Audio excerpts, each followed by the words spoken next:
ತಾಲೂಕು ಆಡಳಿತ, ತಾಲೂಕು ಪಂಚಾಯತ್ ಹಾಗೂ ಸಮಾಜ ಕಲ್ಯಾಣ ಇಲಾಖೆ ಆಳಂದ ವತಿಯಿಂದ ವೀರಶೈವ ಲಿಂಗಾಯತ ಭವನದಲ್ಲಿ ಸಂವಿಧಾನ ದಿನಾಚರಣೆ ಅದ್ದೂರಿಯಾಗಿ ಆಚರಿಸಲಾಯಿತು.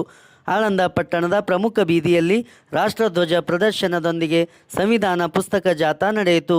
ಕಾರ್ಯಕ್ರಮದ ಉದ್ಘಾಟನೆಯನ್ನು ತಹಸೀಲ್ದಾರ್ ಅಣ್ಣಾರಾವ್ ಪಾಟೀಲ್ ನೆರವೇರಿಸಿದರು. ಮುಖ್ಯ ಅತಿಥಿಗಳಾಗಿ ಮಾನಪ್ಪ ಕಟ್ಟಿಮನಿ, ಕಾರ್ಯನಿರ್ವಾಹಕ ಅಧಿಕಾರಿಗಳು, ತಾಲೂಕು ಪಂಚಾಯತ್ ಆಳಂದ್, PI ಶರಣಬಸಪ್ಪ ಕೊಡ್ಲ, ಸಂಗಮೇಶ್ ಪನ್ಸೆಟ್ಟಿ, ಮುಖ್ಯಾಧಿಕಾರಿಗಳು, ಪುರಸಭೆ ಆಳಂದ್, ಚಂದ್ರಶೇಖರ್ ಕಟ್ಟಿಮನಿ ಉಪನ್ಯಾಸ ನೀಡಿ ನಂತರ ವಿದ್ಯಾರ್ಥಿಗಳಿಗೆ ಪ್ರಶ್ನೆ ಕೇಳಿದರು. ಉತ್ತರಿಸಿದ ವಿದ್ಯಾರ್ಥಿಗಳಿಗೆ ವೇದಿಕೆ ಮೇಲೆ ಸನ್ಮಾನಿಸಲಾಯಿತು.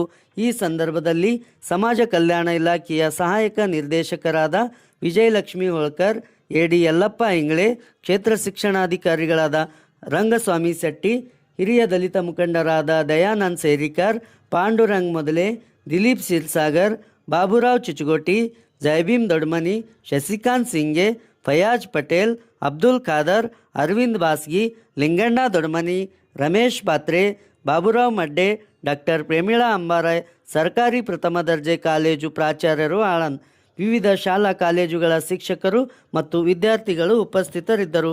ಸಂತೋಷ್ ಶಿಂದೆ ನಿರೂಪಿಸಿದರು. ಸಮಾಜ ಕಲ್ಯಾಣ ಇಲಾಖೆಯ ಸಹಾಯಕ ನಿರ್ದೇಶಕರಾದ ವಿಜಯಲಕ್ಷ್ಮಿ ಹೋಳ್ಕರ್ ವಂದಿಸಿದರು. ವರದಿ ಡಾಕ್ಟರ್ ಅವಿನಾಶ್ ದೇವನೂರ ಆಳಂದ್.